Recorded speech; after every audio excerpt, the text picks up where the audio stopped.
মায়েদের রাত উচ্চারণে আমার ভক্তিপূর্ণ প্রণাম। জগৎজননী শ্রী শ্রী বড় মায়ের রাত উচ্চারণে আমার ভক্তিপূর্ণ প্রণাম। পূজনীয় পিতৃদেব শ্রী শ্রী বদ্রাচরণে আমার ভক্তিপূর্ণ প্রণাম এবং সমস্ত দাদা ও মায়েদের আমার আনন্দিত জয়গুরু জানিয়ে আজকের শ্রী শ্রী ঠাকুরের নির্দেশিত পথেই যে আমাদের জীবনের সর্বসমস্যার সমাধান, সেই বিষয়ে আমি শ্রী শ্রী ঠাকুরের কিছু কথা, কিছু বাণী নিবেদন করার চেষ্টা করছি। মাত্র আমরা সবাই হচ্ছে সামাজিক প্রাণী, মানুষ হচ্ছে সমাজবদ্ধ জীব। এই সমাজবদ্ধ জীব আমরা মানুষ, প্রত্যেকে আমরা সে যে ধর্মেই আমরা বিশ্বাসী হই না কেন, আমরা প্রত্যেকেই নিরন্তর চেষ্টা করে চলেছি বেঁচে থাকার জন্য। কিন্তু দেখুন, আজকের বেঁচে থাকা আমাদের জীবনের উদ্দেশ্য নয়, সে বেঁচে থাকা এবং বেড়ে ওঠা, এই উদ্দেশ্যকে আমাদের সার্থক করে তুলতে হবে। আমরা যখন অন্ধকার জগতে হারিয়ে যাই, তখন সেই অন্ধকার থেকে আলোর পথে এগিয়ে নিয়ে আসেন তিনি হলেন পরম প্রেমময় প্রিয় পরম আমার আচার্য তিনি হলেন শ্রী শ্রী ঠাকুর অনুকূলচন্দ্র। তিনি এসেছেন আমাদের বাঁচা এবং বেড়ে ওঠা এবং বৃদ্ধির দিকে এগিয়ে যেতে আমাদের জীবনে যা যা করণীয় সেগুলো তিনি আমাদের জন্য নিয়েছেন। তিনি কৃপা করে প্রত্যেকটা মানুষকে তিনি যে কিভাবে মানুষ শান্তি পায়, স্বস্তি পায়, আনন্দ পায়, জীবনে কিভাবে বেঁচে থেকে বৃদ্ধির দিকে এগিয়ে যাওয়া যায়, সেই বাণী এবং তার সেই নির্দেশিত পথে আমাদেরকে দেখালেন। দেখুন, আমাদের প্রত্যেকটা মানুষ আমরা হচ্ছে আজকে আত্মকেন্দ্রিক হয়ে উঠেছি। আমরা কেউ কাউকে ভালোবাসতে শিখিনি। আমরা মানুষ সবাই চাই যে আমি নিজে ভালো থাকবো। আমরা আজ অন্যকে মেরে নিজে ভালো থাকতে চাই। আমরা সবাই আজকের আত্মকেন্দ্রিক হয়ে উঠেছি।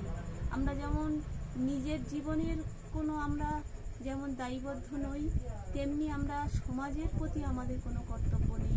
আমরা নিজের মতোই করে যেমন খুশি চলনে আমরা আজকের অভ্যস্ত হয়েছি। তাই তো আমাদের জীবনে এত অশান্তি, এত দুঃখ, এত কষ্ট, এত জ্বালা। আমরা প্রত্যেকে নেতা হতে চাই, কেউ সেবক হতে চাই না। সেবাই হচ্ছে পরম ধর্ম। আমরা সেই কথাটা আজকে আমাদের মধ্য থেকে হারিয়ে ফেলেছি। পরম প্রেমময় শ্রী শ্রী ঠাকুর এলেন, তিনি বহু বাণী দিলেন আমাদের জীবন চালনার এবং নিজেকে শান্তি, স্বস্তি, আনন্দ পাওয়ার জন্য। আমরা মানুষ প্রত্যেকে আমরা জীবনে যতই বড় অর্থশালী, বিত্তশালী বা ঐশ্বর্যশালী হই না কেন, আমরা প্রত্যেকে আনন্দ, শান্তি এবং নিরাপত্তা চাই। কিন্তু আমাদের জীবনে সেই আনন্দ, শান্তি, নিরাপত্তা আজ কোথায়? সব হারিয়ে গেছে। একমাত্র পরম পুরুষ আপূয়মান বৈশিষ্ট্যকালী তিনি এলেন, আমাদের জীবনের শান্তি, আনন্দ এবং নিরাপত্তার জন্য পথ দেখালেন। আমরা যদি তার নির্দেশিত পথে চলে নিজেরা চলতে পারি এবং পারিপার্শ্বিককে নিয়ে চলতে পারি, তাহলে আমাদের জীবনে এমনি থেকে শান্তি, স্বস্তি এবং আনন্দ এসেই যায়। কিন্তু আমরা মানুষ বড় স্বার্থপর। আমরা কেউ কাউকে এখনো ভালোবাসতে শিখিনি। আমাদের মধ্যে থেকে আজ ভালোবাসা হারিয়ে গেছে।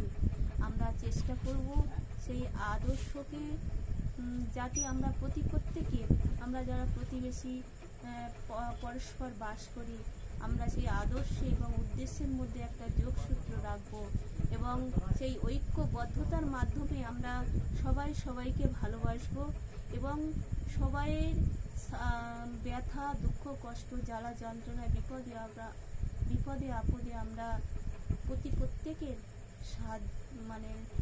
প্রত্যেকের পাশে আমরা দাঁড়াবো এবং প্রত্যেকেই আমরা যদি পরস্পরকে ভালোবাসতে পারি এবং পরস্পরের মধ্যে একটা ঐক্যবদ্ধতা আমাদের জেগে উঠবে, তখনই আমাদের প্রকৃত শান্তি, আনন্দ এবং নিরাপত্তা এমনি থেকেই এসে যাবে।